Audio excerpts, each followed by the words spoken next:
I was just curious for the Americans on the call. I don't know if anybody saw the rivalry series game last night. I was working it for TSN and the NHL Network, but Canada's playing the US again tonight. It is late for those of us on the East Coast, but those of you on the West Coast, is that a good time? And I was curious about John Wroblewski's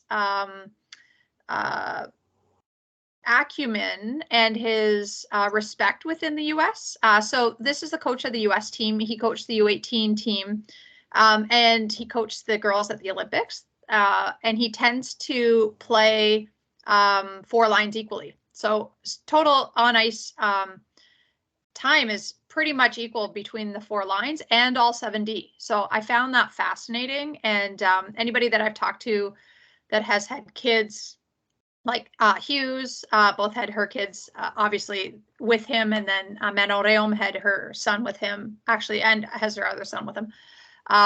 Just absolutely loves his development style and the way that each kid is valued. And I was just kind of curious if that's sort of the feeling in the US about him, or is it, yeah.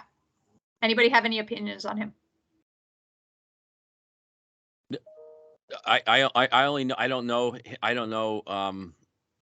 firsthand. So, but I do know, just based off of listening to guys like in the USA Hockey system, that one of the reasons that he's chosen for these kind of roles is because of the development side first, and then the winning, like the philosophy that the winning will take care of itself once you develop a core group of players that can, and he, the mindset. But I think he's also very confident, it's also a very confident person, right? Because they're not worrying about, like, when you get into the USHL or you get into some of these other junior programs where you have to win, like you have to find ways to win. And Timmy, you've talked about this, I think, in back in some of the calls too. Your tendency is to go and think you can play your best kids more, but it's actually what's happening is the reverse. Is that you're not enabling your players to play at their best when you need all of them the most.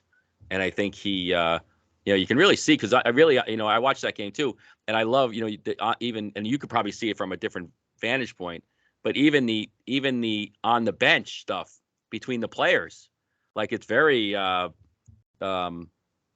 it's supportive, I guess, is, and communicative, right? It seems like they're asking questions, he's asking questions. That's what it kind of seems like. For everybody else, he was in the program in Michigan before this. So he ran U.S. men's development. Is that what it's called there, Michael? The NDTP program, yeah. And then he was brought over to the women's side to do this. So, yeah, I'm curious what that means, not for a short-term tournament like this, but what that means for the next 10 years for USA women's hockey, to have somebody like him who is all about development. And that's not to say the Canadians are not, but just it's overt. It is noticeable that somebody like Hillary Knight and Kendall Coyne-Schofield are not out there that much, but then score 2 goals to win the game for the team at the end. Like it's going to be a fascinating long-term project, I think, for the Americans. I think, Dan, I think you were up.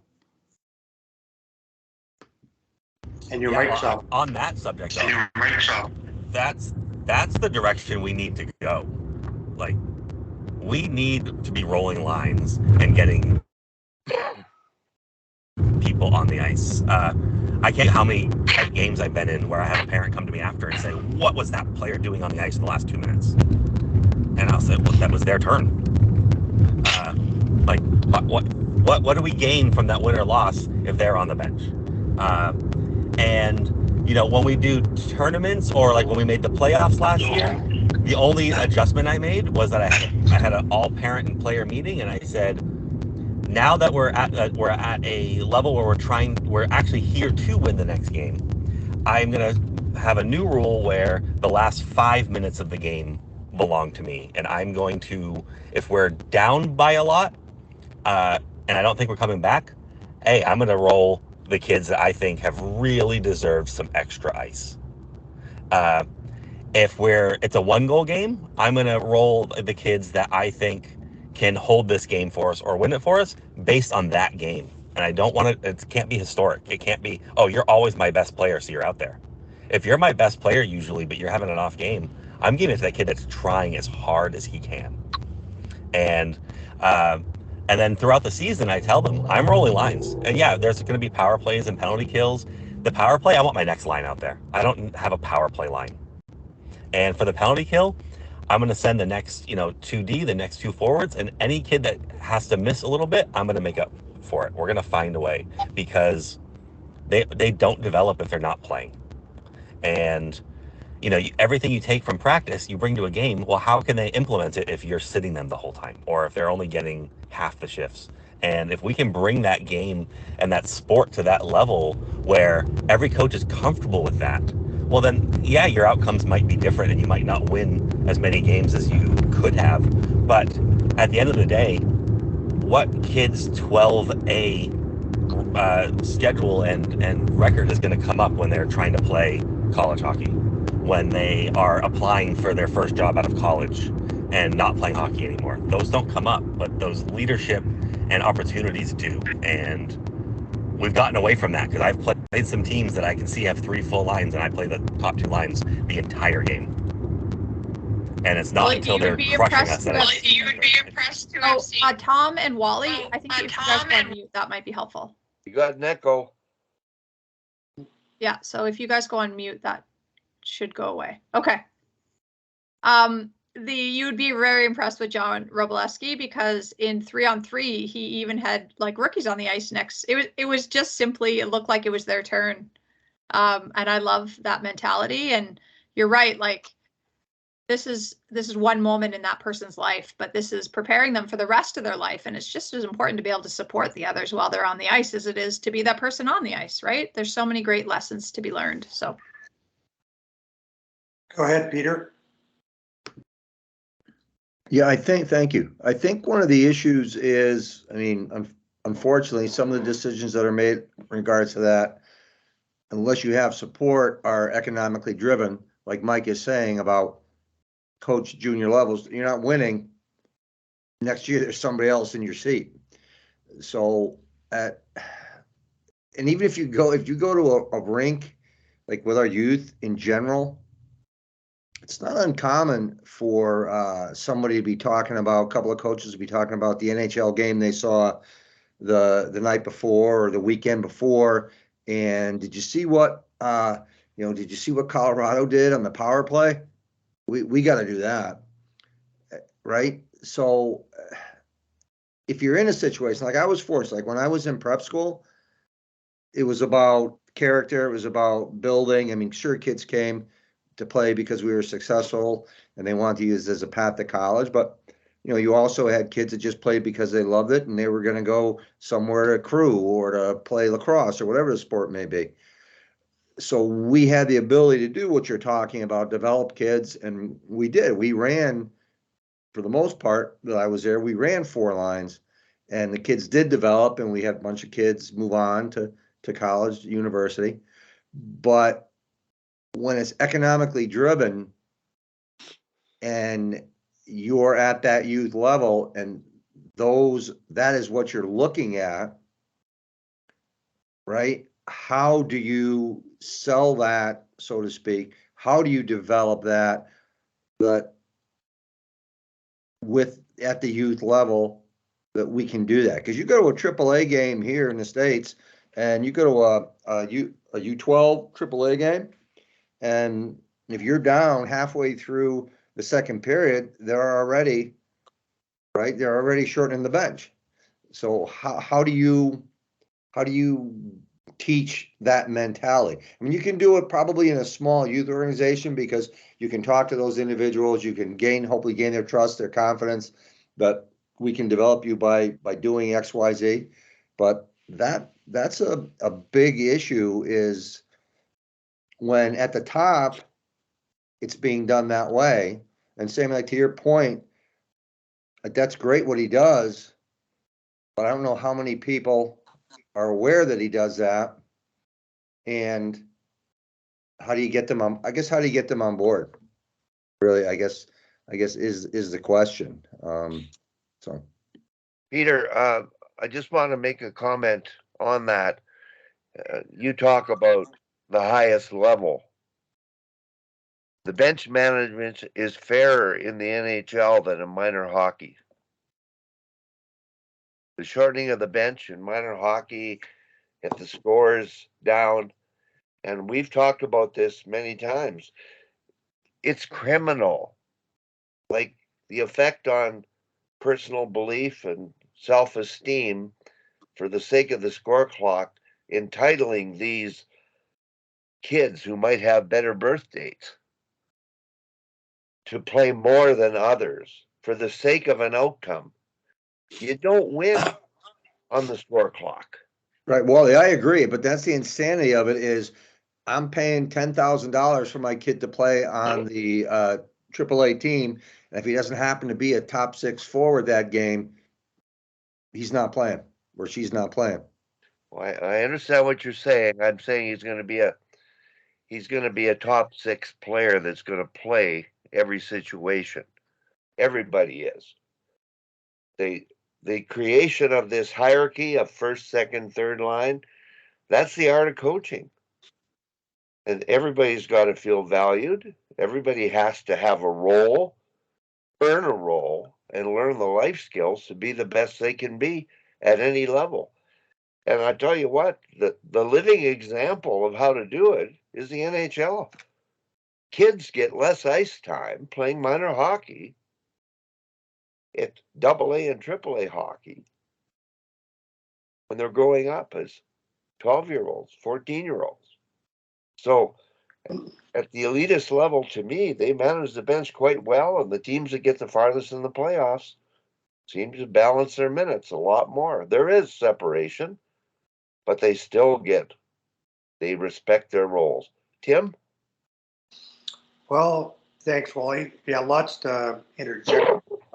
Just on that point directly, and I think we talked about this before, the single biggest difference between the Oilers midseason last year and end of season last year was the reduction of the ice time of McDavid and Draisaitl to create more of a team sort of concept, and they became a better team. And to Peter's point, all we can do is keep hammering home that that is the path to better teams and more successful teams is, as Wally said, finding a role for all the players and distributing the ice time, fairly, maybe not perfectly equally, but more on the Roboleski model, and just let people play.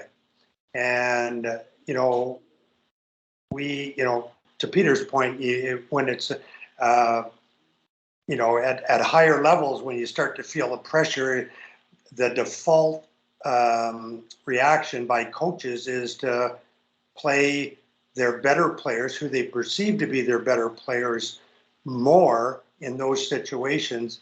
And in too many situations, even when those better players are not particularly performing well in any particular game, instead of taking a team-driven concept where we're doing this together, we're sinking together, we're swimming together, and eventually that is the path to winning. And it's not the other way. We're just, the top 3 or 4 players get to play a ton. All we can do as Sharks and as coaches is try to keep encouraging that mentality. And Sammy's going to be talking it up in the women's league there now. Hey, look at what the national women's team is doing in the U.S. They're rolling 4 lines. Virtually all NHL teams, as Wally pointed out, use all 4 lines to a pretty great extent. And the ones that have success are 4 lines deep. And there's still a big difference between the top players and the bottom players on any team. But that's the path to real success, both in terms of wins and losses and in terms of all the players feeling their own self-worth and having a role on the teams. I sort of wanted to go back just one step and add on to what Dan was saying about changing his basic roll the lines philosophy, maybe at the end of the year when there's a bit more on the line and they're really trying to win those playoff games. If Carla McLeod was on, she would be adding that when she was at the Edge School in Calgary here, she used the exact same philosophy: roll the lines, let everybody experience and play all through the year. But then instead of having a meeting to tell them what she was going to do going into the playoffs, she had a meeting and asked the players what they wanted to do. Did they want to keep just rolling lines and putting everybody out? Or did they want to give her permission to do what Dan does? Like for the last 5-7 minutes of a period or the last half of the third period, do you want me to try to pick out who's playing the best in that moment and play them a bit more? Or do you want to just roll lines? And her teams always gave her permission to pick the best players in those critical situations and give them a bit more ice time. So by empowering the players, allowing them to make that decision, and you could probably include the parents in a meeting like that, hey, then everybody's on board and there's no complaints. So I just wanted to add that. I just wanted to say I'm stealing that immediately and doing that this year if we make the playoffs. I love that idea. I'll pass that on to Carla. She'll be very happy. Peter. Yeah, I love the idea. Just jump on what Tim just said there. And players know, like players know who they want to rely on in a certain situation, and giving them that ownership is just fantastic. I love that idea. But I had a question for Mike. So Mike, because you're around the AAA probably as much or more than anyone in, at least I think in Connecticut, you got your thumb on that pulse there. Do you feel like, would it be a sales tool for a AAA organization to say, listen, we bring in good players, and the players we bring in, we trust, and everybody plays. We roll 4 lines. Would that be perceived as, yeah, I want my kid to play there? Or would that be perceived as those people aren't serious? Well, if you win, then they come. It's hard, right? You got it's so if you can manipulate that somehow, and you know, I've done this with actually a lot of teams where, you know, not that I want to win the league, but if I could position the kids in the right places to play the right games against the right people, then I can manufacture like that we're winning. Even though, because the parents don't care if the level's lower, they don't know.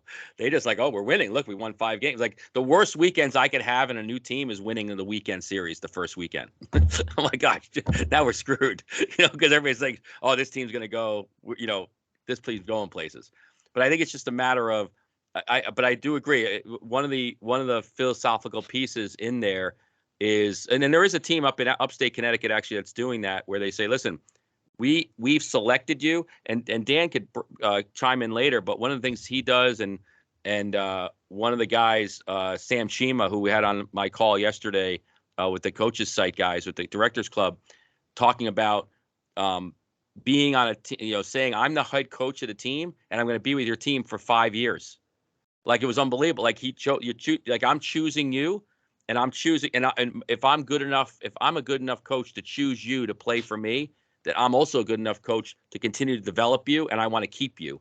And I think that's a different mindset, and it really goes more into like college hockey, prep school hockey, where you, and pro hockey, where now you have a player and you get to know that player over the course of 3, 4, 5 years, and you're developing that player, and you can use all of these different skills that we're all learning in these kind of situations, as opposed to, you know, you have a kid for 6 months, you can't wait to cut them, and now you're dealing with a whole new group of kids for the next 6 months. And you have to get to, Dan said it yesterday, like you got to get to know them. They have to get to know you. You're starting the process. The way our system's set up is you're continuing to always change, restart and end the process, restart and end the process.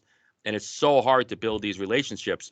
But I think there is a marketing ploy in there to say, not only are we playing you, you're all going to play. We know ahead of time we're going to play to the point where at the end of the year, the kids, the players, the ones that are competing, are the ones that are going to start to dictate what the playing time is based off of where they think their peers are. And I think that's, to me, that's brilliant. But I think it's just another way to empower the players within the organization to take ownership in their own development as well. I just wanted to interject too, like on Peter's point. Peter, you said just before that, the players know who they want to rely on in the critical moments in the game. I think that's true, but the players also know who's working their butt off and who deserves some extra time at critical points in the game. Like if Leon Draisaitl is, and maybe that's maybe not a good example, but if one of the better players is just having a bad day or is not working hard enough, the players know that. All the players know that. And maybe that player doesn't deserve to be one of those players with extra ice time at the end of the game. That was one thing. And then when you asked the question of Mike about, could a fully developmental model be a marketing tool and could it be used successfully? If Gino Cavallini were on the call with us today, he runs a Chicago Mission, that's what they do. They market themselves as, hey, if we take you, we're going to develop you and we're going to play you. You're not sitting on the bench. And they use their bench to the fullest extent. And, their success speaks for itself. They're a terrific organization. And so it can be a successful marketing tool, of course. Like Mike says, you have to have some success. But if you get good players and you've got a good balanced team, you will have success if you have that kind of philosophy. I believe, and I think we all believe. I'd like to just make a point related to this. I wish Kerry Brackle was on because the under 18 midget AAA level, which is the highest level in Calgary, the coaches picked the team, and from the get-go, they designated the first two lines who were the skilled lines that would play power play. The third line was going to be the compete line, and the fourth line was the energy line. So they labeled these players based on perceived talent, skill. The players, they didn't earn their roles. They were given those roles and slotted into those roles during games, and they didn't play with intensity and compete. They took bad penalties. They played selfishly. The players know what's going on. The coaches are not consistent in being able to deal with that. But when you pick your team from the get-go and label this player or these players and the others are here, they know that something's amiss. And I don't know how you deal with that. To me, when you hire a coach, there has to be an interview process where the right questions are asked and the right answers need to be given. And that's not the case. Anybody else got anything to add to that? Well, I think talking about building that development model and how do you sell Oh, you that, got to go. you got to go. You got to go up. Oh, can you hear me? Just barely, Dan. Uh-oh, okay. There you go. There you go. All right, can you hear me now? Yeah. Is that better? Okay, here. I'll turn this off so you don't have to look at me awkwardly while I talk into the mic. I would say like even our program is still struggling through that process of changing that mentality where it is, hey, come in now and you're going to be with us for the long term over development. But I would say while our program is still getting there, a lot of our coaches are still building that reputation. That's sort of where I started. I came in and said, I'm taking these 11s when they were 8U, and I'm going to stick with you. And I probably, on my team of 15, I probably have 5 kids that are from that 8U team still with me. Now, some of that's just turnover. Kids leave the sport. I've had multiple parents move. We're a big military town, so suddenly you get deployed somewhere else and you're gone.